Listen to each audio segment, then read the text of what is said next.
Good afternoon, class 9. This is your first chemistry class. And in chemistry, I'm your chemistry teacher. And in chemistry, you have to study 4 chapters. The first chapter is matter in our surroundings. The second chapter is matter around us pure?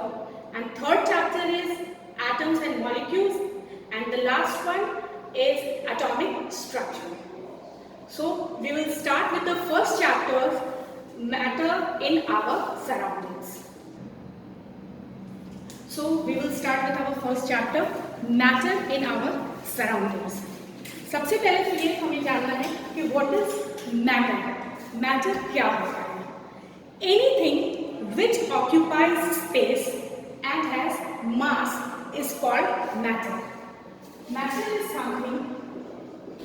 We can define matter as anything which occupies space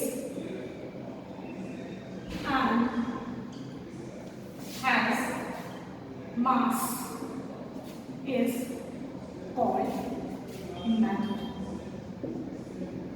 कहने का मतलब ये है कि हर वो चीज जो जगह लेती है, क्लियर? हर वो चीज जो जगह लेती है, जगह लेने का मतलब है हमारा ये जो नाखून का एक टुकड़ा भी होगा, अगर वो है, वो एग्जिस्ट कर रहा है, तो वो इस सराउंडिंग में अपनी एक जगह रखता है. हमारे बाल का एक सिंगल बाल भी इस सराउंडिंग में अपनी एक जगह रखता है. तो हर वो चीज जो जगह लेती है, हम उसे मैटर कहते हैं. और उस मैटर, वन थिंग मोर, कि हमने लिखा हैज मास, तो हम कहेंगे कि हमारे एक बाल में तो मास नहीं है.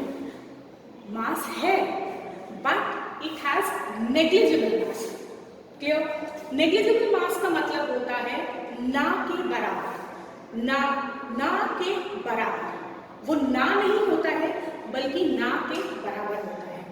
एनीथिंग जो इस सराउंडिंग में, इस वर्ल्ड में एग्जिस्ट कर रही है, वो इस सराउंडिंग में, इस दुनिया में अपनी एक जगह रखती है, भले ही उसका मास नेग्लिजिबल है. नेग्लिजिबल का सीधा मतलब है ना के बराबर.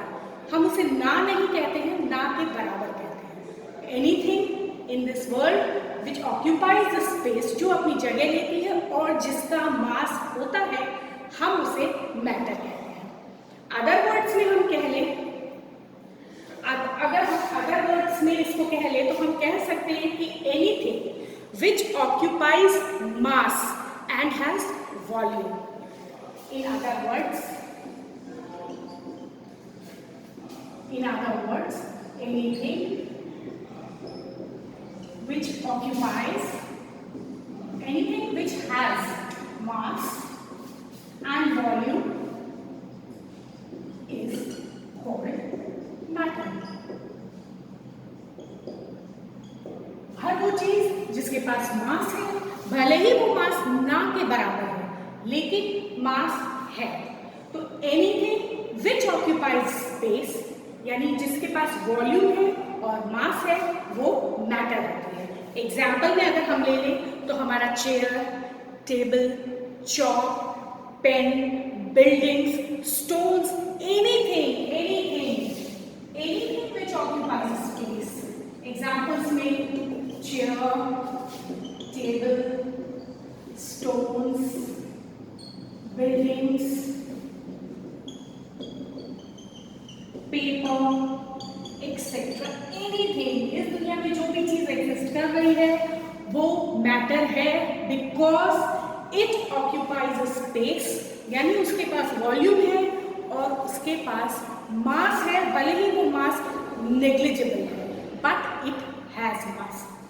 क्लियर? अब हम लोग देखते हैं properties of matter.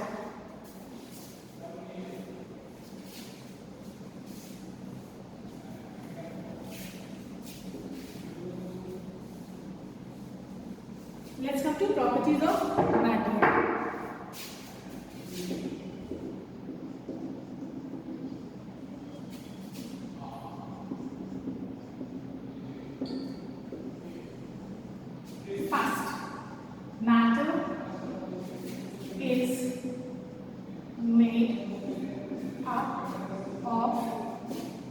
small particles. Clear? पहले इसकी प्रॉपर्टीज लिख लेते हैं, फिर मैं एक एक प्रॉपर्टीज को आपको एक्सप्लेन करके बताऊंगी. तो first we will write the properties of matter. Matter is made up of small particles. Second, these particles are very small in size. Third property है these first property है matter is made up of small particles and these particles are small in size. Third property है these particles are moving constantly. ठीक है? These particles are moving constantly. And next, these particles have spaces between them.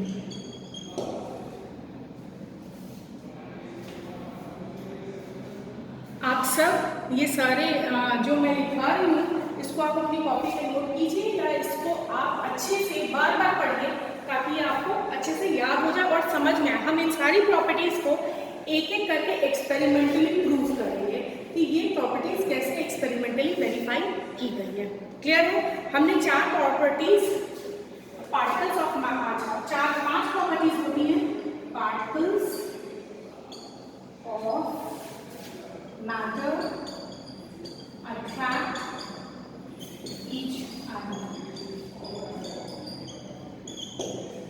तो particle matter की पांच properties होती हैं. First property है matter is made up of small particles. यानी मैटर बहुत छोटे छोटे कणों का बना होता है. Very small particles. ठीक है?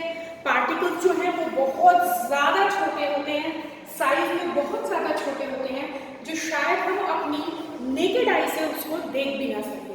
मैटर इतने छोटे छोटे कणों का बना होता है, इतने छोटे छोटे पार्टिकल्स का बना होता है. और ये पार्टिकल्स जो होते हैं, मैटर जिन पार्टिकल्स से बना होता है, ये मैटर्स कॉन्स्टेंटली मूव करते हैं. मूव करने का मतलब ये नहीं है कि वो अपनी जगह चेंज कर रहे हैं. हो सकता है किसी केसेस में पार्टिकल्स अपनी जगह भी चेंज कर रहे हो, लेकिन मूव करने का मतलब एक अपनी जगह पे वाइब्रेट करना होता है. तो मैटर जिस पार्टिकल से बना होता है वो पार्टिकल्स बहुत छोटे होते हैं साइज में, और these particles are constantly moving. Constantly moving का मतलब है कि वो अपनी जगह चेंज करें ऐसा जरूरी नहीं है. कर भी सकते हैं, किसी किसी टाइप ऑफ मैटर में पार्टिकल्स अपनी जगह भी शिफ्ट करते हैं, बट किसी केसेस में पार्टिकल्स अपनी जगह पे रह के वाइब्रेट करते हैं. उस वाइब्रेशन को भी हम एक तरह का मूवमेंट ही मानते हैं. इसीलिए हम कहते हैं particles are constantly moving. Fourth property है the particles have spaces between them. Particles के बीच में, इन कणों के बीच में स्पेस होता है. हो सकता है वो स्पेस किसी में ज़्यादा हो और किसी में ना के बराबर हो, लेकिन स्पेस होता है. और particles of matter attract each other. हर मैटर जिन पार्टिकल्स का, जिन कणों का बना हुआ होता है, वो पार्टिकल्स एक दूसरे को अट्रैक्ट करते हैं. देखो, बात सीधी सी है कि जब ये पार्टिकल्स एक दूसरे को अट्रैक्ट कर रहे हैं तभी ये एक दूसरे के साथ रहते हैं. अगर उनके अंदर अट्रैक्शन नहीं होता तो वो एक दूसरे के साथ नहीं रह सकते थे. सीधी सी बात है कि दो लोग आपस में फ्रेंड्स बनते हैं जब उनका कुछ कॉमन चीज़ मिलता है, दोनों आपस में फ्रेंड्स होते हैं, दोनों को एक दूसरे के साथ अच्छा लगता है. तो अगर दोनों को एक दूसरे के साथ अच्छा नहीं लगे, दोनों एक दूसरे को रिपेल करें, तो फिर उनके बीच फ्रेंडशिप नहीं होगी. उसी तरह पार्टिकल्स के साथ भी है कि पार्टिकल्स एक दूसरे को अट्रैक्ट करते हैं. अब अगर पार्टिकल्स एक दूसरे को अट्रैक्ट ना करें,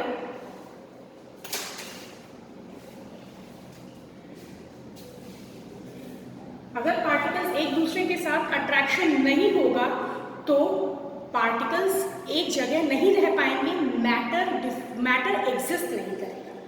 पार्टिकल्स मैटर के पार्टिकल्स एक दूसरे को अट्रैक्ट करते हैं। क्लियर है? अब हम एक एक करके इसके एक्सपेरिमेंटल प्रूफ्स देखते हैं कि कैसे हम कह सकते हैं कि matter is made up of small particles या these particles are very small in size. हम इनका एक्सपेरिमेंटल प्रूफ देखेंगे। क्लियर?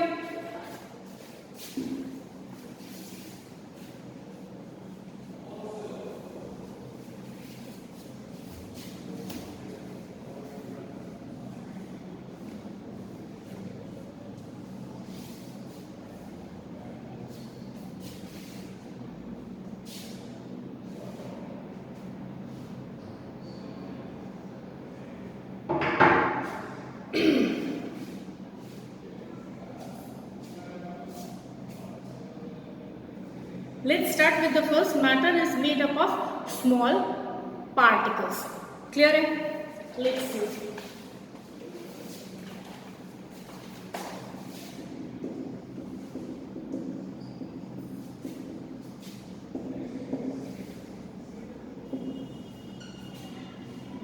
First order है matter is made up of particles. Clear है? हम एक बीकर में पानी लेते हैं, ठीक है? We take water in a beaker and small pollen grains होते हैं। pollen grains means आप कह लो वो जो फूल के छोटे छोटे या सनफ्लावर वगैरह या छोटे छोटे दाने से होते हैं जो बहुत हल्के होते हैं वेट में, बहुत ही हल्के होते हैं वेट में, जिनको नेग्लिजिबल मास होता है, ठीक है? हम उनको pollen grains बोलते हैं। तो हमने कुछ pollen grains इसमें डाल दिए हैं, ठीक है? वाटर में हमने कुछ pollen grains डाल दिए हैं, pollen grains और वाटर हमने वाटर में कुछ pollen grains डाल दिए हैं। और अब हम इस पूरे सिस्टम को एक माइक्रोस्कोप से ऑब्जर्व कर रहे हैं। यहाँ से हम एक माइक्रोस्कोप के थ्रू हम यहाँ से ऑब्जर्व कर रहे हैं। माइक्रोस्कोप के थ्रू हम यहाँ से ऑब्जर्व कर रहे हैं, ठीक है? हम यहाँ से ऑब्जर्व कर रहे हैं इस पूरे सिस्टम को। तो हम जब इस पूरे सिस्टम को ऑब्जर्व करेंगे तो हम देखेंगे कि ये जो pollen grains हैं ये हल्के हल्के वाइब्रेट कर रहे हैं। ये जो 3 pollen grains है ये आपस में ये कुछ वाइब्रेशन हो रहा है, कुछ कोलिजन हो रहा है, मतलब इनमें कुछ मूवमेंट से दिख रही है, ठीक है? पानी के pollen grains अलग अलग जगह पर हैं और इन pollen grains में हमें माइक्रोस्कोप से ऑब्जर्व करने के मूवमेंट होती है। हमने कुछ ही दाने डाले हैं pollen grains के, ज़्यादा नहीं डाले हैं। और पानी में जब हम उनको डालने के बाद माइक्रोस्कोप से ऑब्जर्व कर रहे हैं तो हम ये देख रहे हैं कि इन pollen grains में कुछ वाइब्रेशन, कुछ मूवमेंट जैसे हो रही है। ये मूवमेंट कैसे हो रही है? ये pollen grains तो पानी के अंदर है। इसका मतलब ये है कि पानी में कुछ ऐसे कण हैं छोटे छोटे जो इन pollen grains से टकरा रहे हैं।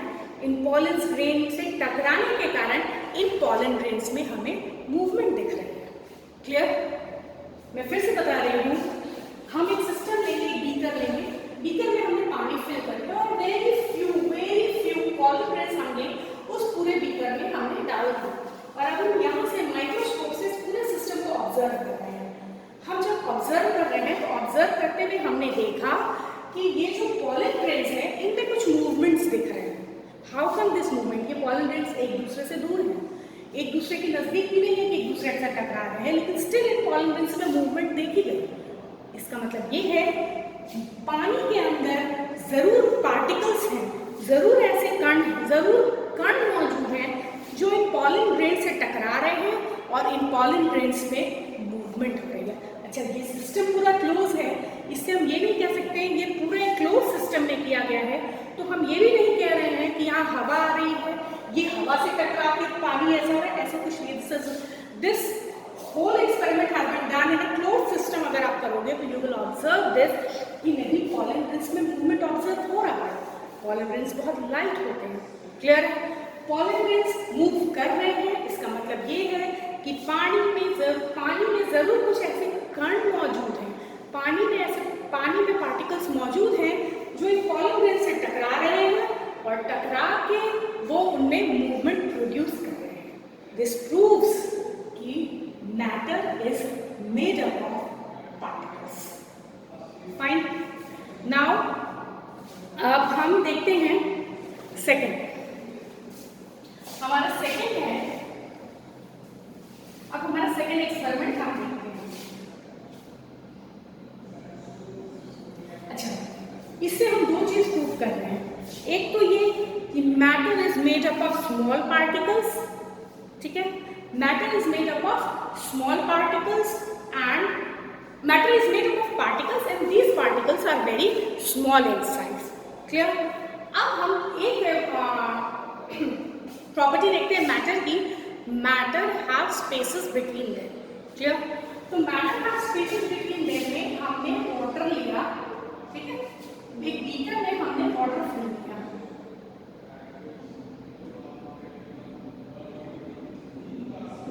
एक बीकर में हमने वाटर फिल कर लिया, अच्छे से फिल कर लिया और हमने इसका लेवल मार्क कर लिया है, ठीक है। अब हमने इसका लेवल मार्क कर लिया और हमने इसमें कुछ शुगर डाल दिया, शुगर सॉल्ट नहीं, हमने इसमें डाल दिया, ठीक है। जैसे ही हम इसमें शुगर डालेंगे तो इसका लेवल थोड़ा बढ़ जाएगा और ये लेवल बढ़ के मान लो आफ्टर एडिंग शुगर हमने इसका मार्क कर दिया बी। क्लियर? हमने ए वो लेवल मार्क किया है जो सिर्फ वाटर का है और जब हमने शुगर ऐड किया तो हमारा वाटर का लेवल हो गया बी, तो हम आफ्टर एडिंग शुगर अब हम क्या करेंगे, इस सॉल्यूशन को स्टर करना शुरू करेंगे। स्टर का मतलब घोलना, हिलाना। अब हम इस सॉल्यूशन को स्टर करना शुरू करेंगे। जब हम इसको स्टर करना शुरू करेंगे, स्टर करते रहिए, हम स्टरिंग कॉन्स्टेंटली करेंगे तो हम कुछ देर बाद देखेंगे कि ये जो पूरी चीनी है वो पूरी की पूरी पानी में घुल गई है और हमारा वाटर लेवल जो है दैट कम्स अगेन टू ए। हमारा वाटर लेवल अगेन ए पे आ गया है आफ्टर डिसॉल्विंग। फर्स्ट हमारा ए था only water and again A after complete sugar dissolves, after complete sugar dissolves, clear? after complete sugar dissolves हमारा अगेन जो वाटर लेवल है वो ए पे आ गया। हाउ कम दिस हुआ कैसे? शुगर तो उसी के अंदर है लेकिन हमारा वाटर लेवल भी उतना का उतना ही है। पहले जब हमने सिर्फ वाटर लिया था तो भी हमारा लेवल ए था और जब हमने शुगर को पूरी तरह घोल दिया पानी के अंदर तो हमारा लेवल तब भी ए ही है। इसका मतलब ये है कि वाटर के पार्टिकल्स के बीच में जरूर खाली जगह प्रेजेंट है, जिन खाली जगहों में ये शुगर के पार्टिकल्स जाके छिप गए, उन खाली जगहों में ये शुगर के पार्टिकल्स जाके छिप गए और इसी वजह से जब हमने उसको स्टर किया, जब तक हमने स्टर नहीं किया था तब तक तो हमारा लेवल बी था, लेकिन जब हमने कंप्लीटली उसको स्टर करके खूब अच्छे से घोल दिया तो हमारा वाटर लेवल वापस ए हो गया। दिस प्रूव्स कि वाटर के बीच, वाटर पार्टिकल्स के बीच में स्पेसेस प्रेजेंट हैं और जिन स्पेसेस में जाके ये शुगर के पार्टिकल्स छिप गए हैं और इसी वजह से हमारा water level after dissolving complete sugar increase नहीं हुआ। ठीक है, दिस एक्सपेरिमेंट क्लियरली प्रूव्स कि matter, the particles present in matter have spaces between particles. जो मैटर में जो पार्टिकल्स प्रेजेंट होते हैं उन पार्टिकल्स के बीच में स्पेसेस मौजूद हैं। इसी कारण से ये शुगर के डिसॉल्व होने के बाद भी हमारा वाटर लेवल एक ही रहा, इंक्रीज नहीं किया। क्लियर? नेक्स्ट,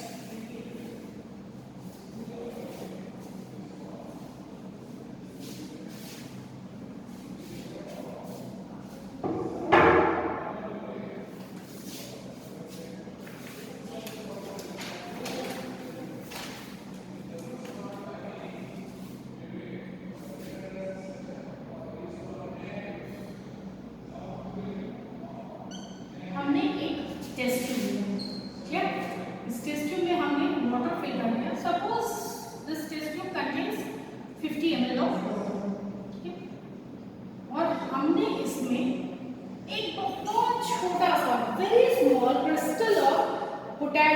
परमैंगनेट डाल दिया। What is the formula of potassium permanganate? The potassium permanganate is KMnO4। This is potassium permanganate. ठीक है, पोटेशियम परमैंगनेट का एक छोटा सा क्रिस्टल हमने इस टेस्ट ट्यूब में जो वाटर प्रेजेंट है उसमें डाल दिया। आप ऑब्जर्व करोगे कि जैसे ही ये क्रिस्टल कंप्लीटली डिसॉल्व होता है, ये जो पूरा वाटर है ये डार्क पिंक कलर का हो जाएगा। ठीक है, ये water completely dark pink colour का हो जाएगा। यहाँ तक तो ठीक है। अब हम क्या करेंगे, एक दूसरा टेस्ट ट्यूब लेंगे। ठीक है, एक दूसरा टेस्ट ट्यूब लेंगे और हम इसको भी वाटर से फिल कर देंगे। वाटर से हमने फिल कर दिया और स्मॉल अमाउंट, सपोज हम 1 2 हमने टेस्ट ट्यूब 1 में से 10 ml पिंक वाटर हमने इसमें ऐड कर दिया। ठीक है, हमने टेस्ट ट्यूब नंबर 2 में टेस्ट ट्यूब नंबर 1 से 10 ml पिंक वाटर लेके हमने टेस्ट ट्यूब नंबर 2 में ऐड कर दिया। इस बार हम क्या ऑब्जर्व करेंगे कि हमारे टेस्ट ट्यूब 2 का कलर भी पिंक तो हुआ जरूर, but that pink was a little lighter than the test tube number 1। मतलब हम 10 ml जब pink water test tube number 1 से जब हम 10 ml पिंक वाटर लेके टेस्ट ट्यूब नंबर 2 में डालते हैं तो हम ये ऑब्जर्व करेंगे कि टेस्ट ट्यूब नंबर 2 का वाटर भी पिंक कलर का होगा, पर ये पिंक कलर जो था वो टेस्ट ट्यूब नंबर 1 के कलर से थोड़ा सा लाइट था। ठीक है, little lighter than test, little lighter pink, little lighter pink colour than in 1। Clear? Now हम इस एक्सपेरिमेंट को 4 से 5 बार रिपीट करते हैं। हमने टेस्ट ट्यूब नंबर 3 लिया, टेस्ट ट्यूब नंबर 3 लिया, अगेन हमने इसमें से 10 ml pink water, 10 ml pink water डाला इसमें टेस्ट ट्यूब नंबर 3 में। इस टाइम में हम ऑब्जर्व करेंगे कि हम अब जो 10 ml वाटर डाल रहे हैं वो हम टेस्ट ट्यूब नंबर 2 से लेकर 3 में डाल रहे हैं। क्लियर है?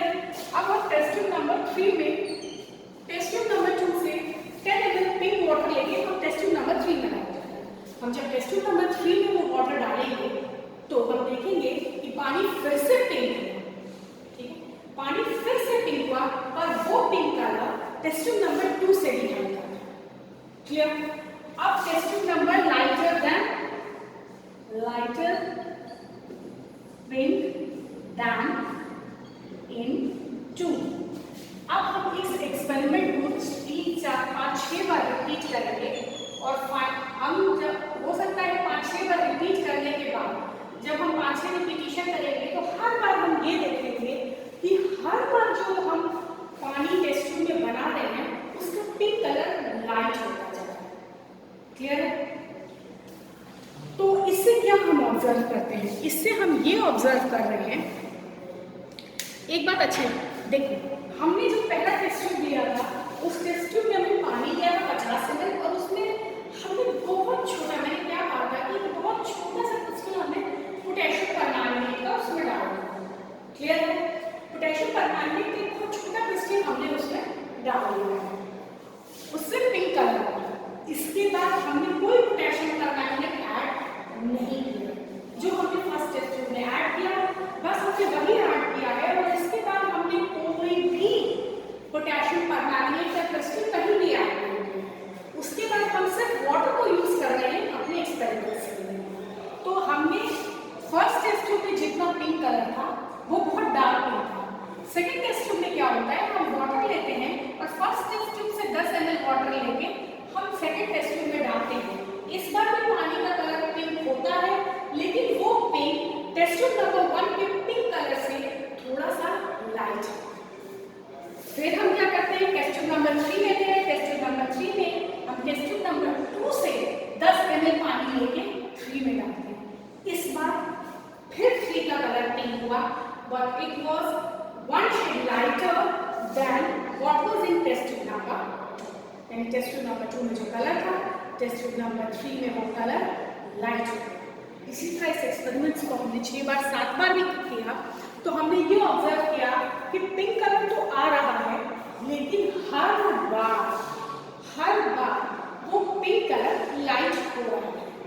इससे हमें क्या पता चलता है? इससे हमें ये पता, हमने स्टार्ट किया था एक बहुत ही छोटे पोटेशियम परमैंगनेट के क्रिस्टल से। तो वो सोचो कि वे छोटे से पोटेशियम परमैंगनेट क्रिस्टल के अंदर कितने सारे उस टुकड़े के अंदर कितने सारे पोटेशियम परमैंगनेट के पार्टिकल्स प्रेजेंट थे कि उसने इतने सारे वाटर को पिंक कर दिया। हमने पोटेशियम परमैंगनेट का बहुत छोटा सा एक टुकड़ा लिया था, एक बहुत ही छोटा टुकड़ा लिया था जो हमने टेस्ट ट्यूब 1 में डाला था, लेकिन सिर्फ उसी के बलबूते हमने कितने सारे टेस्ट ट्यूब्स में पिंक कलर देख लिया। इसका मतलब पिंक कलर तो सिर्फ इसी वजह से आया क्योंकि वहाँ पोटेशियम परमैंगनेट मौजूद था। अगर पोटेशियम परमैंगनेट मौजूद नहीं होता तो पिंक कलर नहीं आता। पिंक कलर आ रहा है, इसका मतलब तुम ये सोचो कि उस छोटे से टुकड़े में कितने सारे पोटेशियम परमैंगनेट के क्रिस्टल्स मौजूद होंगे, कितने सारे कितने थाउजेंड्स क्रिस्टल्स मौजूद होंगे, नॉट क्रिस्टल्स, पार्टिकल्स। उस छोटे से पोटेशियम परमैंगनेट के क्रिस्टल में कितने छोटे छोटे कण, कितने छोटे छोटे पार्टिकल्स होंगे पोटेशियम परमैंगनेट के, which had the capacity to color such a huge amount of water. ये एक्सपेरिमेंट, इससे क्या प्रूफ हो रहा है कि एक छोटे क्रिस्टल में हजारों मौजूद है, उस छोटे क्रिस्टल में हजारों मौजूद है। इसका मतलब ये है कि वो पार्टिकल्स, मैटर के particles are very very very small in size. ये छोटे से टुकड़े में इतने पार्टिकल्स मौजूद थे कि उसने इतने ह्यूज अमाउंट ऑफ वाटर को कलर दे दिया। क्लियर है? आप सब कुछ अच्छे से पढ़िए, अच्छे से रिवाइज करिए। कोई प्रॉब्लम हो तो आप बता सकते हैं।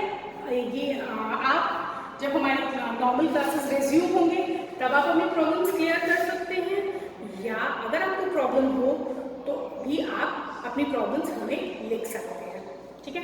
आप सारे एक्सपेरिमेंट्स को अच्छे से समझिए, कहीं भी कोई प्रॉब्लम होगी तो आप फिर से इसको समझ सकते हैं। हमारी जब नॉर्मल क्लासेस रेज्यूम होंगी तब हम इसको वापस से डिस्कस कर लेंगे, या आप हमें लिख भी सकते हैं। ठीक है? तो अब नेक्स्ट एक्सपेरिमेंट, फिर हम ये हमारा एक्सपेरिमेंट प्रूव करता है कि the particles present in matter are very very very small in size. Clear? अब हम नेक्स्ट एक्सपेरिमेंट देखते हैं।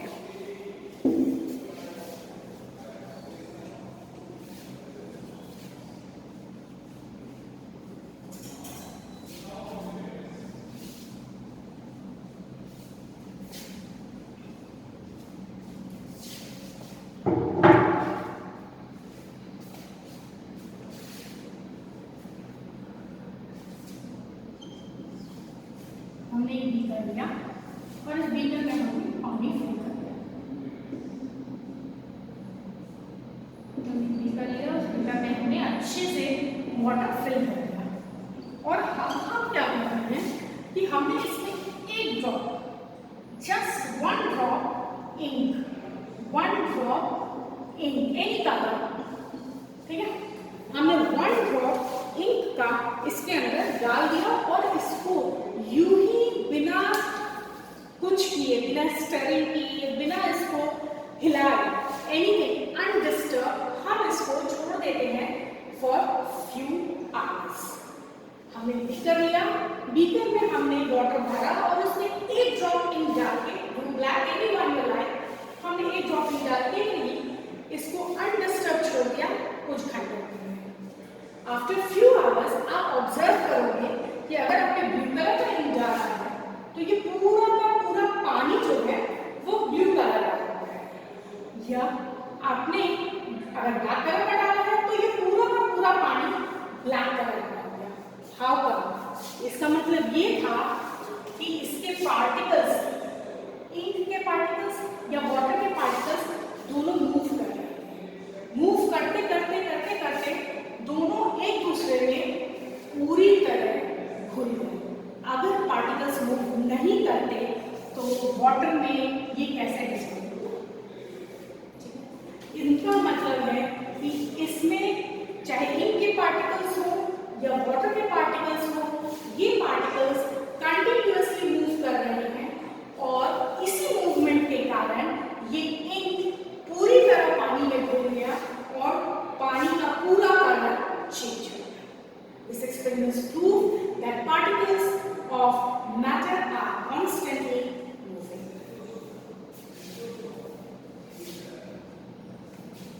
ये जो दो इसका डिफ्यूजन, ये जो दो डिफरेंट तरह के पार्टिकल्स का आपस में मिक्सिंग हो रहा है, इसी चीज को हम कहते हैं डिफ्यूजन. इसी चीज को हम कहते हैं डिफ्यूजन. डिफ्यूजन कुछ नहीं, diffusion is intermixing of two different particles. ठीक है, टू और मोर पार्टिकल्स का इंटरमिक्सिंग हो रहा है, टू डिफरेंट पार्टिकल्स का. एक यहाँ वाटर के पार्टिकल्स थे, दूसरा यहाँ इंक के पार्टिकल्स थे, तो दो डिफरेंट पार्टिकल्स की इंटरमिक्सिंग हो रही है. इसी चीज को हम सीधे शब्दों में कहते हैं डिफ्यूजन. डिफ्यूजन तभी होगा जब पार्टिकल्स के बीच में मूवमेंट होगी. पार्टिकल्स मूव करेंगे तभी डिफ्यूजन. अगर पार्टिकल्स मूव नहीं करते तो प्रोसेस ऑफ डिफ्यूजन नहीं होता और इंक और वाटर एक दूसरे में पूरी तरह घुल के वाटर का कलर चेंज भी नहीं करते. तो दिस एक्सपेरिमेंट क्लियरली प्रूव्स कि particles of matter are constantly moving. Next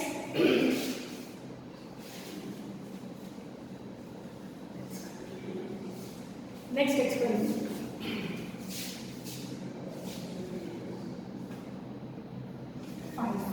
हमने एक आयरन नेल लिया, एक चॉक लिया, एक आइस क्यूब लिया और एक हैमर लिया. ठीक है, हमने आयरन नेल लिया, चॉक लिया, आइस क्यूब लिया और हैमर लिया.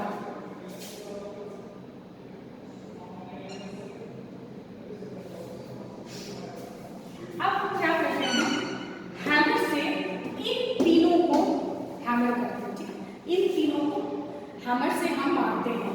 तो हमारे लिए सबसे आसान तोड़ना किसको होगा? चॉक को. किसको आसान होगा सबसे ज्यादा तोड़ना? हमारे यहाँ सबसे आसान होगा चॉक को. फर्स्ट हैमर से सबसे पहले चॉक टूटेगा, उसके बाद हमारा आइस क्यूब टूटेगा और उसके बाद हमारा आयरन नेल टूटेगा. ठीक है, अगर हम इन तीनों को हैमर करें तो इन तीनों में सबसे पहले हमारा चॉक टूटेगा, उसके बाद हमारा आइस क्यूब टूटेगा, उसके बाद हमारा आयरन नेल टूटेगा. ये एक्सपेरिमेंट हमें क्या प्रूव कर रहा है? ये एक्सपेरिमेंट हमें ये प्रूव कर रहा है कि जो पार्टिकल्स हैं हमारे, पार्टिकल्स जो हैं हमारे, उनमें सबसे स्ट्रॉन्ग आयरन नेल में. देखो, पार्टिकल्स का अट्रैक्शन फोर्स तो हर मैटर है. अगर पार्टिकल्स में अट्रैक्शन फोर्स नहीं होता तो इट वाज नॉट इजी कि वो एक दूसरे के साथ एक रह के और वो मैटर बना पाते.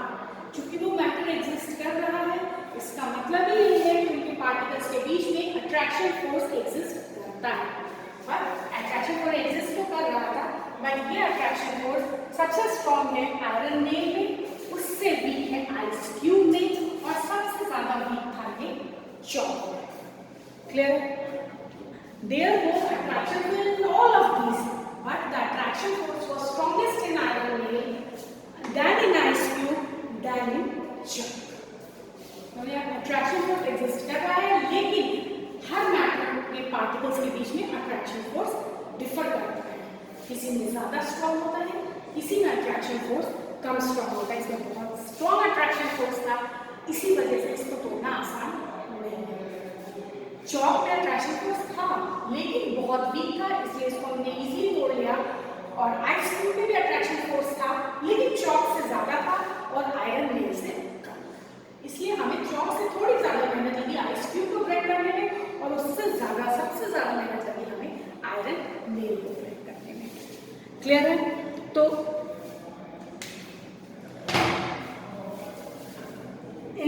आज के पूरे अभी तक जो हमने देखा उसमें हमने सिर्फ ये देखा कि व्हाट इज मैटर. तो matter anything which occupies a space and has mass, whether it is a negligible mass और a huge mass. Negligible mass भी होता है हमारा एक बार, उसमें कितना मास होगा. कहने का तो हम कहेंगे उसमें मास नहीं है, बट एक्चुअली उसका मास नेग्लिजिबल है पर ना नहीं. नेग्लिजिबल का सीधा मतलब है ना के बराबर. ठीक है, हमने प्रॉपर्टीज ऑफ मैटर देखा, प्रॉपर्टीज ऑफ मैटर में हमने देखा matter is made up of small particles, matter is made up of particles, these particles are very small in size, these particles are constantly moving, these particles are held together by strong attraction force, and these particles have spaces between them. और इस सारे के सारे properties का हमने experimental proof भी देखा है, ठीक है। तो ये तो बात हो गई मैटर और प्रॉपर्टीज ऑफ मैटर की। अब हम मैटर और प्रॉपर्टीज ऑफ मैटर के बाद अब हम स्टार्ट करते हैं स्टेट्स ऑफ मैटर।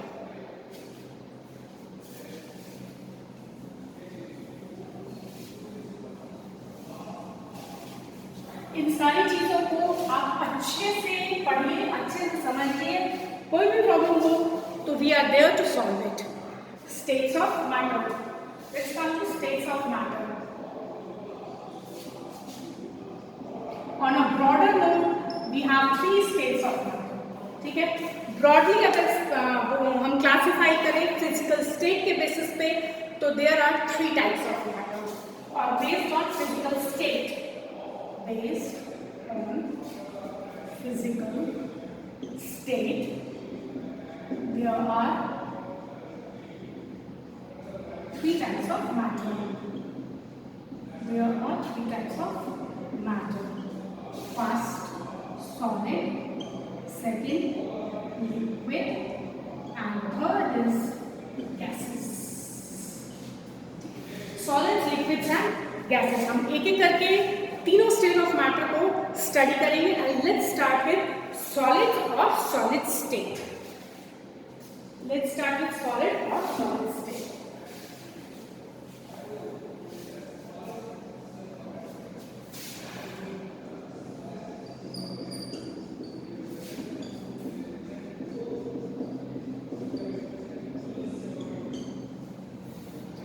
तो हमारा तीन स्टेट ऑफ मैटर है।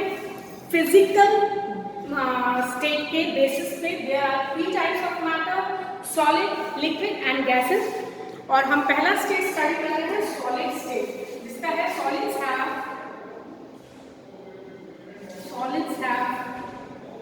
Definite shape and definite volume. Solids have definite shape and definite volume.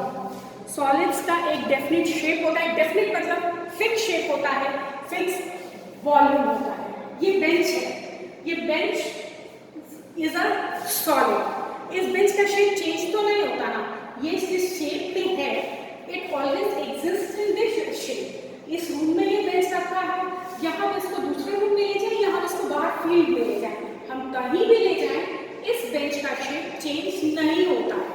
ना ही इस बेंच का शेप चेंज होता है, ना ही ये बेंच जितनी जगह इस रूम में ले रही है वो उतनी ही जगह बाहर किसी भी रूम में ले जाए, ग्राउंड में ले जाए, फील्ड में ले जाए, हम कहीं भी ले जाएंगे, ये बेंच जितनी जगह यहाँ ऑक्यूपाई कर रही है, जितना स्पेस यहाँ ले रही है, जितना वॉल्यूम यहाँ ऑक्यूपाई कर रही है, वो उतना ही स्पेस, उतना ही वॉल्यूम किसी और जगह भी ऑक्यूपाई करेगी। So this bench is solid. इसका स्टेट ऑफ मैटर है सॉलिड। ये इसका ना शेप चेंज होता है, ना ही इसका वॉल्यूम चेंज होता है, हम कहीं भी इसको ले जाए। तो सॉलिड्स का सबसे पहला क्वालिटी होता है कि solids have definite shape and definite volume. Second is spaces between the particles is minimum. Minimum कहने का मतलब है, हम कह रहे हैं, हमने ये तो देख लिया था कि मैटर पार्टिकल से बना होता है और पार्टिकल्स के बीच में स्पेसेस मौजूद होते हैं, लेकिन सॉलिड के केसेस में, सॉलिड स्टेट के केसेस में ये जो पार्टिकल्स के बीच के स्पेसेस होते हैं वो मिनिमम होते हैं। मिनिमम कहने का क्या मतलब है? मिनिमम हम किस कंपैरिजन में मिनिमम कहने का मतलब ये है कि हमारे 3 स्टेट्स ऑफ मैटर जो है सॉलिड, लिक्विड एंड गैसेस, ठीक है। तो सॉलिड, लिक्विड एंड गैसेस में इन तीनों के कंपैरिजन में जो पार्टिकल्स का स्पेस होता है वो पार्टिकल्स का जो स्पेस होता है वो सॉलिड के केसेस में मिनिमम होता है। इन तीनों में सॉलिड में पार्टिकल्स के बीच में जो स्पेस होती है वो सबसे कम होती है सॉलिड, लिक्विड और गैसेस से। सॉलिड, लिक्विड और गैसेस में इन तीनों के कंपैरिजन में सॉलिड में पार्टिकल्स के बीच की स्पेस सबसे कम होती है। ठीक है, तीसरा है the force of attraction between the particles, the force of attraction between the particles in solid state is maximum. हमने प्रॉपर्टीज में देखा था कि पार्टिकल्स, मैटर के पार्टिकल्स के बीच में फोर्स ऑफ अट्रैक्शन होता है, तो ये फोर्स ऑफ अट्रैक्शन सॉलिड के केसेस में मैक्सिमम होता है। यहाँ भी मैक्सिमम का मतलब है सॉलिड, लिक्विड और गैसेस के कंपैरिजन में। सॉलिड, लिक्विड और गैसेस के कंपैरिजन में हमारे सॉलिड में जो फोर्स ऑफ अट्रैक्शन होता है पार्टिकल्स के बीच में, that is maximum. Maximum force of attraction, सबसे ज्यादा बहुत स्ट्रॉन्ग फोर्स ऑफ अट्रैक्शन है, बहुत गहरी दोस्ती है इन पार्टिकल्स के बीच में। इन पार्टिकल्स के बीच में बहुत गहरी दोस्ती है, इसी वजह से इन पार्टिकल्स के बीच में स्पेसेस बहुत कम होते हैं, सबसे कम। क्योंकि इनके बीच में दोस्ती सबसे मजबूत है, इसीलिए इनके बीच में कोई तीसरे के आने की चांसेस बहुत मिनिमम होती है। ठीक है, यानी इनके बीच में स्पेस नहीं होता है किसी तीसरे को आने देंगे, क्योंकि इनके बीच में स्ट्रॉन्ग फोर्स ऑफ अट्रैक्शन होता है। ये strong force of attraction strong friendship है। जैसे दो फ्रेंड के बीच में अगर स्ट्रॉन्ग फ्रेंडशिप है तो कोई भी तीसरा उनके बीच नहीं आ सकता है। उसी तरह इनके पार्टिकल्स के बीच में स्ट्रॉन्ग फोर्स ऑफ अट्रैक्शन है, और इसी स्ट्रॉन्ग फोर्स और इसी स्ट्रॉन्ग फ्रेंडशिप के कारण इनके बीच स्पेसेस नहीं होते, और इन स्पेसेस में वो किसी तीसरे को आने की परमिशन देते ही नहीं है। स्पेस होता ही नहीं है तो तीसरा आता ही नहीं है, इतना मिनिमम स्पेस इनके बीच में होता है। हम 4 पॉइंट देख रहे हैं, ये तीन प्रॉपर्टीज, और अब हम आगे की प्रॉपर्टी देखते हैं सॉलिड में।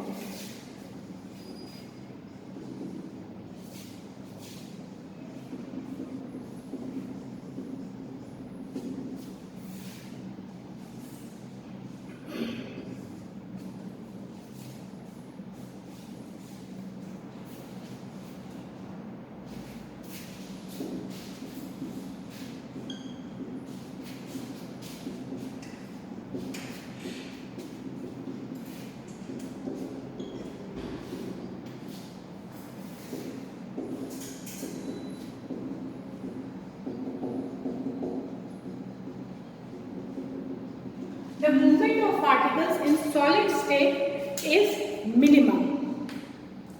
कहने का मतलब minimum, that is the particles can vibrate along their mean position but cannot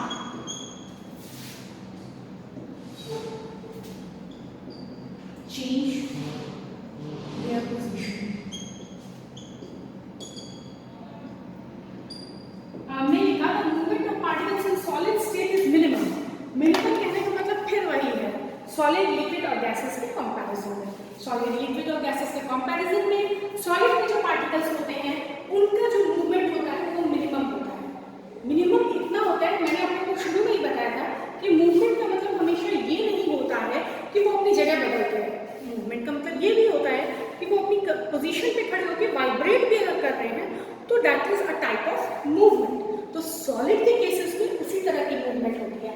solid के केसेस में जो पार्टिकल्स होते हैं उनकी मूवमेंट मिनिमम होती है in comparison to liquid and gases. जो सॉलिड में जो पार्टिकल्स प्रेजेंट होते हैं वो अपनी जगह बदल नहीं सकते एक दूसरे की तरह, वो अपनी ही जगह पे रहते हैं। They stay at their very mean position और उसी जगह पे वो वाइब्रेट करते रहते हैं। They are constantly vibrating. Vibration is also a type of movement. इसीलिए हमने शुरू में ही कहा था कि particles of a matter are constantly moving. तो पार्टिकल्स मूव तो कर रहे हैं बट वो अपनी ही जगह पे, उनकी मीन पोजीशन पे they are vibrating, they are simply vibrating at their very mean position.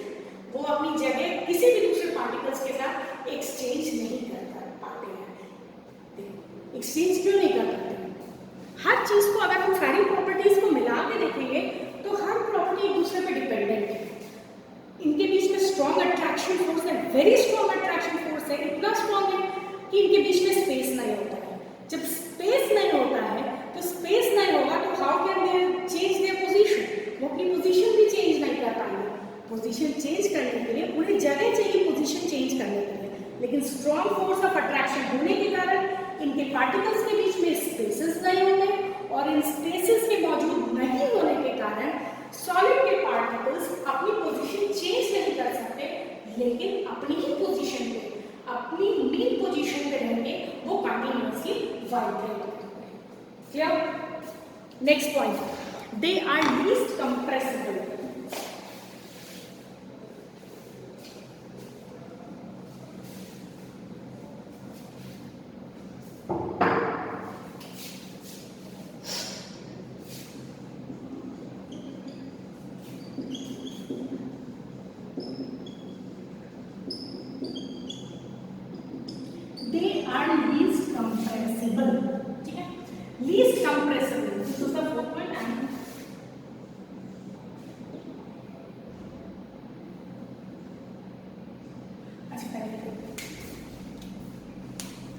They are least compressible. Compressible का मतलब, कंप्रेस करने का मतलब आप सब समझते हैं।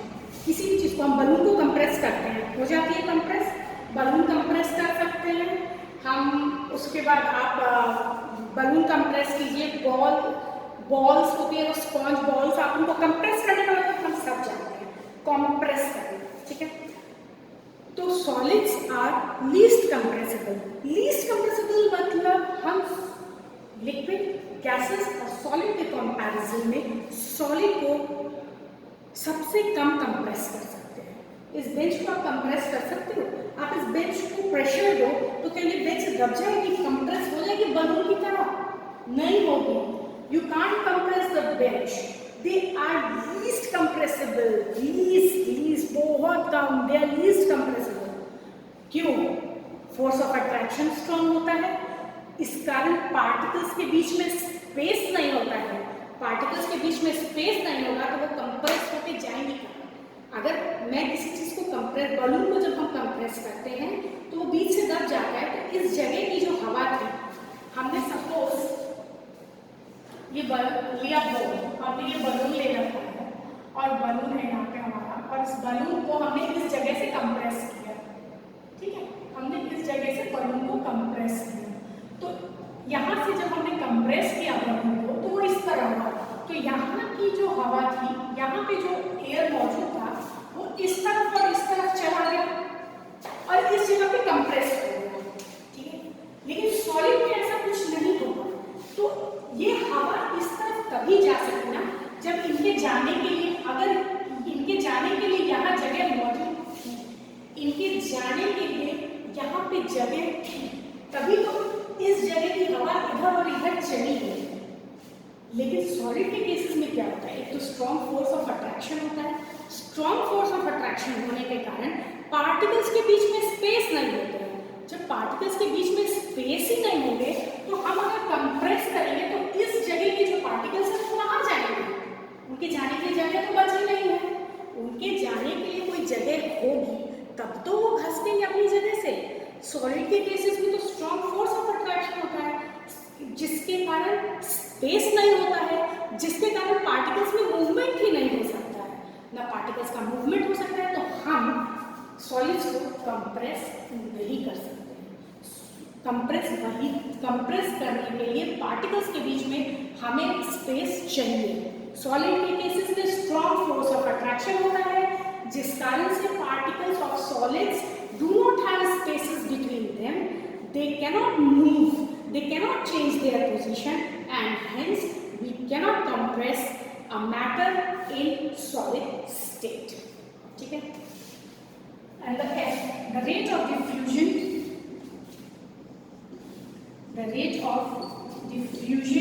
is minimum. The rate of diffusion is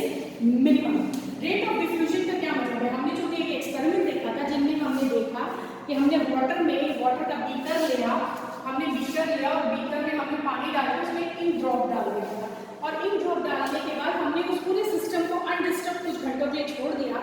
after which we observe that the blue colour of the blue और black whatever the color of the ink was, it was thoroughly spread in water। तो एक दूसरे के साथ वो intermix कर रहे थे, एक दूसरे के साथ मूवमेंट हो रहा था, पार्टिकल्स का वो एक दूसरे के साथ मिक्स कर रहे थे। इसी चीज को mixing of two different types of particles हम इनको बोलते हैं डिफ्यूजन। लेकिन डिफ्यूजन कब होगा? डिफ्यूजन तभी हो सकता है जब पार्टिकल्स के बीच में स्पेस होगा। बहुत स्ट्रॉन्ग जब दोस्ती होगी तो क्या कोई तीसरा उसके बीच में घुस सकता है? कभी नहीं घुस सकता है। उसी तरह जब स्ट्रॉन्ग फोर्स ऑफ अट्रैक्शन है तो स्पेस नहीं है पार्टिकल्स के बीच में। जब पार्टिकल्स के बीच में स्पेस नहीं है तो कोई तीसरा पार्टिकल उसके अंदर घुसना आसान नहीं है।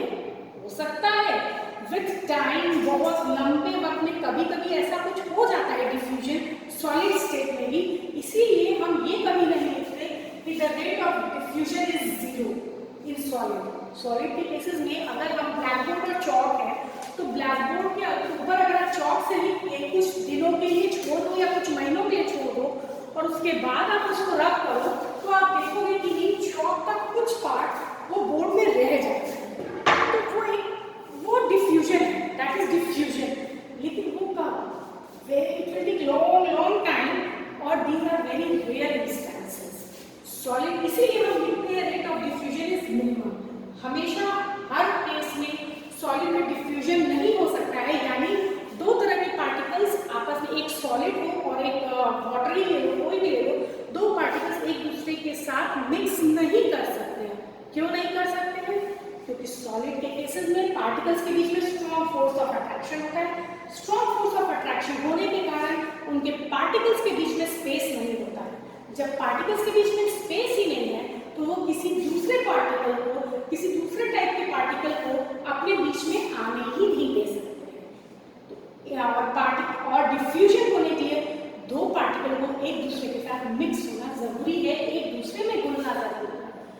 सॉलिड्स के केसेस में there is no space between the particles and hence there is very minimum rate of diffusion in case of solids. Clear?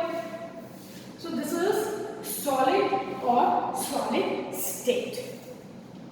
Now let's come to next is liquid state.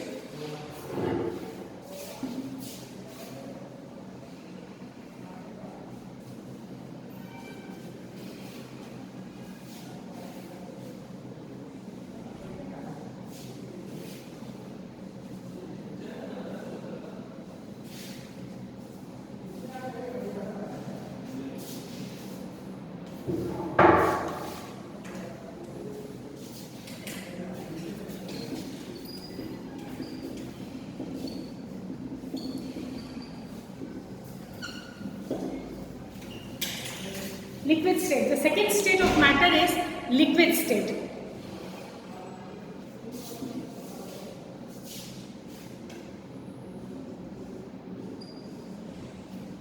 First was solid state and second is liquid state.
Solid के comparison में liquid state में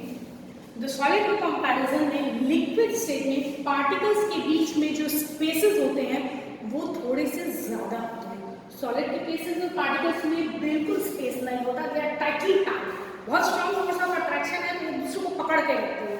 लेकिन liquid के case में spaces जो है particles के बीच में वो फेयरली लार्जर होते हैं सॉलिड के कंपैरिजन में। सॉलिड से लिक्विड में पार्टिकल्स के बीच की स्पेस थोड़ी सी ज्यादा होती है, जिसका रीजन ये है कि लिक्विड के केसेस में पार्टिकल्स के बीच में जो फोर्स ऑफ अट्रैक्शन होता है वो थोड़ा सा कम होता है।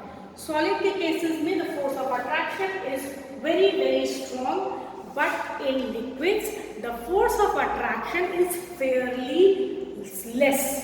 ठीक है, सॉलिड के कंपैरिजन में फोर्स ऑफ अट्रैक्शन लिक्विड के पार्टिकल्स के बीच में जो फोर्स ऑफ अट्रैक्शन होता है वो फेयरली स्ट्रॉन्ग होता है, थोड़ा सा कम होता है as comparison to solids.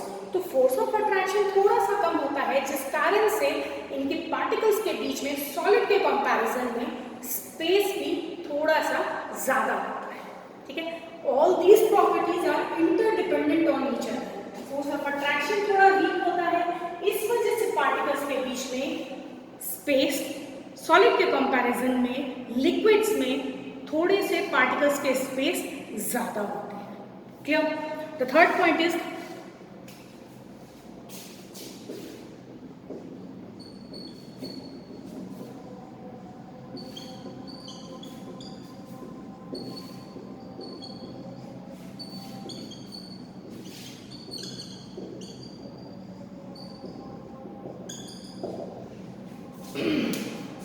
Solid के केसेस में हमारे पार्टिकल्स अपनी पोजीशन चेंज नहीं कर सकते थे, वो अपनी मीन पोजीशन पे वाइब्रेट कर रहे थे।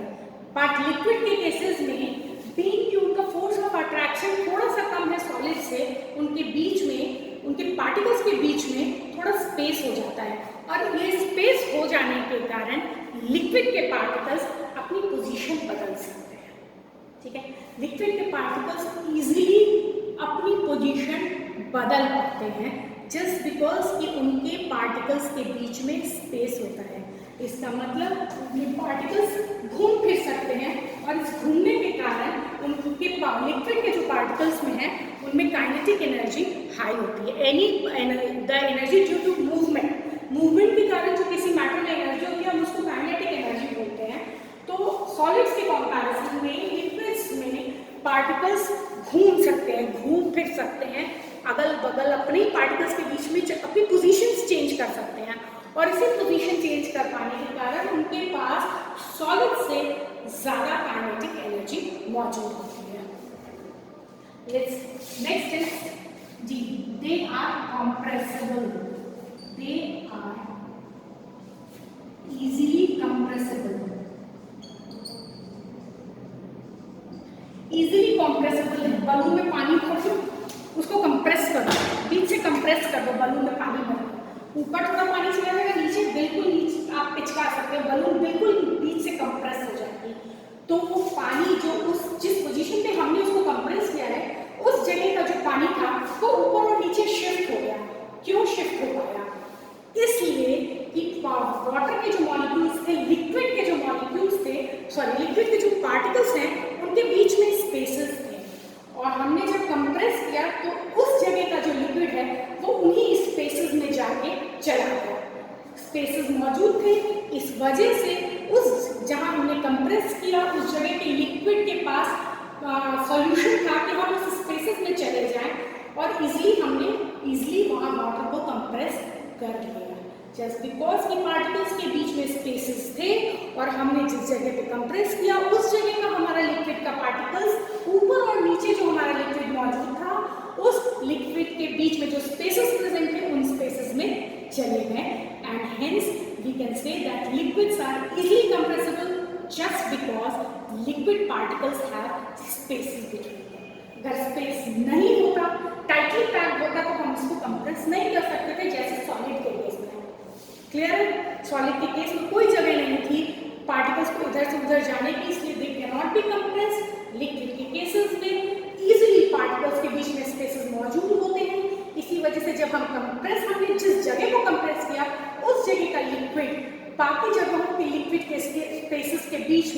उसने खुद को एडजस्ट कर लिया. That's why liquids are easily compressible.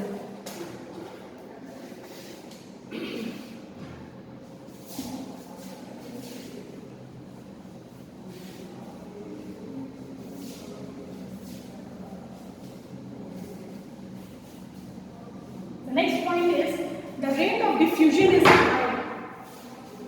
कितना पॉइंट हुआ हमारा 4 पॉइंट का. Fifth point is the rate of diffusion is high.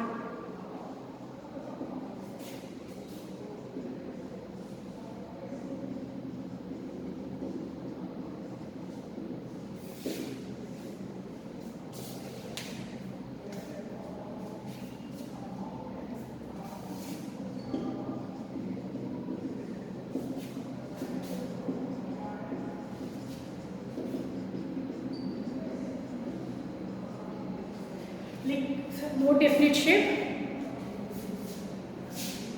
but have fixed volume. Rate of diffusion is high. Rate of diffusion यानी intermixing of two different types of particles into each other. एक दूसरे में दो different type के particles का एक दूसरे में mix हो जाना, intermingle हो जाना, intermix हो जाना, इसको हम कहते हैं diffusion. ये तभी पॉसिबल है जब दोनों तरह के पार्टिकल्स के बीच में स्पेस मौजूद हो. स्पेस मौजूद होगा, दोनों तरह के पार्टिकल्स के बीच में स्पेस मौजूद होगा, तभी वो एक दूसरे को खुद के अंदर आने देंगे. अगर सॉलिड के केसेस में स्पेस ही नहीं था, तो स्पेस नहीं था तो कोई तीसरा आता कैसे, घुस नहीं सकता था. लेकिन लिक्विड्स के केसेस में हमने देखा कि हमारा rate force of attraction little small होता है, जिस वजह से लिक्विड के पार्टिकल्स के बीच में स्पेसेस मौजूद होते हैं. सो स्पेसेस मौजूद होने के कारण liquids have better rate of diffusion than solids. ठीक है, यानी स्पेस मौजूद है तो इजीली लिक्विड किसी भी दूसरे टाइप के पार्टिकल, किसी भी दूसरे पार्टिकल को खुद के अंदर इंटरमिक्स होने देता है. बहुत इजी सी बात है. यहाँ आप क्या लिक्विड और इंक का ही एग्जाम्पल ले, दोनों लिक्विड थे यानी दोनों के अंदर स्पेसेस प्रेजेंट थे, दोनों के अंदर स्पेस प्रेजेंट थे, तो दोनों ने एक दूसरे के पार्टिकल्स को अपने अंदर आने दिया और इस तरह by the process of diffusion वो मिक्स कर गए. एंड हेंस और इसीलिए हम कहते हैं and that is why the rate of diffusion in liquids is high as compare to solids, because there are spaces between the particles of liquid. बेटा जब कहीं स्पेस मौजूद होगा तभी आप चेयर्स लगा के बैठे हैं. हम यहाँ पे अगर हम एक बेंच पे आप 4 बच्चे बैठ रखे हो और ये बेंच एकदम ये 4 बच्चों के लिए बेंच है और 4 बैठ चुके हैं इस पे, तो हम इसको 5वें को कैसे बैठेंगे? स्पेस है ही नहीं तो वो बैठेगा कैसे?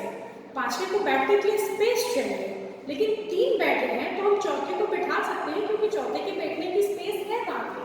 ठीक उसी तरह एक दूसरे के साथ जब दो तरह के पार्टिकल्स को मिक्स करना है तो उनके पास जगह होनी चाहिए दूसरे पार्टिकल्स को खुद में मिक्स करने देने की. लिक्विड्स के केसेस में पार्टिकल्स के बीच में स्पेस मौजूद होते हैं और इसी कारण से लिक्विड्स में रेट ऑफ डिफ्यूजन सॉलिड्स के कंपैरिजन में हाई होता है. Diffusion is nothing but the intermixing of two different types of particles. Next class में हम गैसियस स्टेट पढ़ेंगे और गैसियस स्टेट के साथ साथ हम डिफ्यूजन के प्रोसेस के बारे में भी अच्छे से जानेंगे कि व्हाट इज डिफ्यूजन, उसको थोड़ा सा डिटेल में हम देखेंगे. पहले गैसियस स्टेट देखेंगे and then we will go to diffusion. Next class में मैं डिफ्यूजन को थोड़ा सा एलैबोरेट करके नेक्स्ट क्लास में पढ़ाऊंगी. फिलहाल हम लिक्विड कर देते हैं. Liquids have no definite shape but have fixed volume. देखो लिक्विड के केस में क्या होता है, लिक्विड इस बॉटल में है, अगर पानी की बॉटल में अगर लिक्विड है, ठीक है, ऐसे इस शेप का है, और इसी को अगर हम बकेट में डाल दें तो ये बकेट जिस शेप का है वो शेप ले लेगा, करेक्ट. तो लिक्विड्स को कोई फिक्स शेप नहीं होता है, उसको हम जिस कंटेनर में रखते हैं वो उसी कंटेनर का शेप ले लेता है. लेकिन लिक्विड्स के केसेस में वॉल्यूम हमेशा फिक्स्ड होता है. जितना वॉल्यूम वो यहाँ ऑक्यूपाई कर रहा है बॉटल में, 1 लीटर पानी अगर हमने यहाँ रखा है बॉटल में, तो वो बकेट में भी 1 लीटर ही होगा, ना उससे कम होगा ना उससे ज़्यादा होगा। इसका रीज़न ये है बेटा कि देखो लिक्विड्स में फोर्स ऑफ अट्रैक्शन मौजूद होता है, उसके पार्टिकल्स एक दूसरे को पकड़ के रहते हैं। ये नहीं है कि पार्टिकल्स एक दूसरे को छोड़ देते हैं, पार्टिकल्स के बीच में स्ट्रॉन्ग फोर्स ऑफ अट्रैक्शन है। हम उसको बॉटल में रख रहे हैं तो वो उसका शेप जरूर ले रहा है पर वॉल्यूम 1 लीटर है, और उसको जब बकेट में डालना है तो भी हमारा शेप शेप तो उसने बकेट का ले लिया है, बट हमारा जो वॉल्यूम है वो 1 लीटर का 1 लीटर ही रहेगा। रस्सी से बांध देते हैं कि आप एक रस्सी से एक छोटे से रूम में आपको पैक कर देते हैं, ठीक है। आप लोगों को एक फिक्स एरिया में हमने उस रस्सी से आप लोगों को गोल बांध दिया और हमने कहा आप लोगों को कि आप उस छोटे अच्छे से फैल जाने के लिए इस रूम में, ठीक है।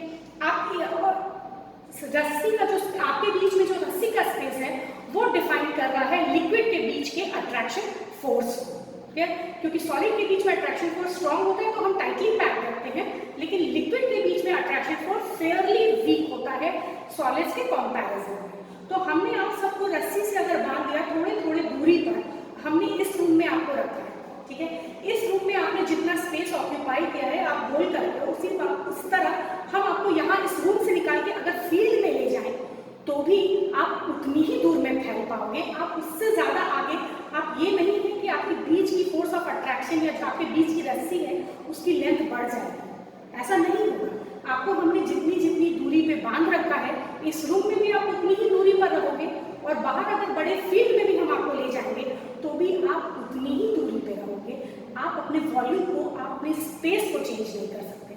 आप सब ने मिलकर जितना स्पेस इस रूम में लिया है उतना ही स्पेस आप सब मिलकर फील्ड में ले लोगे। इसी वजह से लिक्विड के केस में सेम बात है, फोर्स ऑफ अट्रैक्शन होता है, सॉलिड के कंपैरिजन में थोड़ा सा वीक होता है लेकिन होता है। इसी वजह से हम हम लिक्विड को किसी भी कंटेनर में रखें, शेप वो उस कंटेनर का लेगा, पर फोर्स ऑफ अट्रैक्शन होने के कारण वो एक दूसरे से दूर नहीं जा पाएंगे, वो वॉल्यूम उतना ही ऑक्यूपाई करेंगे जितना वो एक बॉटल में करते हैं। This was all about matter, properties of matter, solid state and liquid state. In the next class we will go with the gaseous state and we will study diffusion more elaborately. Thank you class. Stay home, stay safe.